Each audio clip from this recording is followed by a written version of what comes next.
So, advance happy birthday to Boards Paul Peña sa September 2 and kumusta dyan sa yung may bahay na si Karen Gomez Peña. So, mauna na akong bumati kasi baka makalimutan kong birthday mo, at least nauna na akong bumati sa birthday mo kasi baka baka dun sa araw ng birthday mo may ginagawa ako o makalimutan ko. So hanggat maaga at naalala ko yung birthday mo babatiin na kita ng happy birthday, no? Hanggat maaga. So ingat kayo ni Karen diyan, no, sa ibang bansa.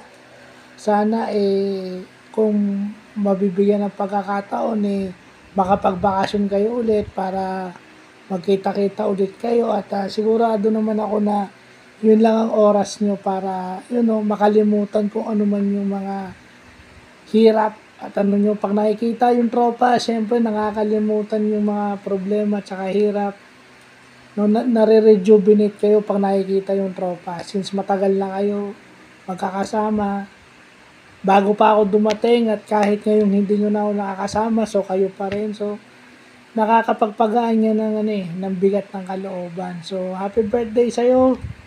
Kung ano man yung ginagawa mo, sana mag-enjoy ka. Kung ano man yung ginagawa mo, sana mag-grow ka as a father, and as a person, and as a husband. So, yung tatlong yun yung napaka-importanting aspeto ng buhay na kailangan mag-grow ka. So, yun lang. Happy birthday. More birthdays to come. And God bless. Happy birthday in advance.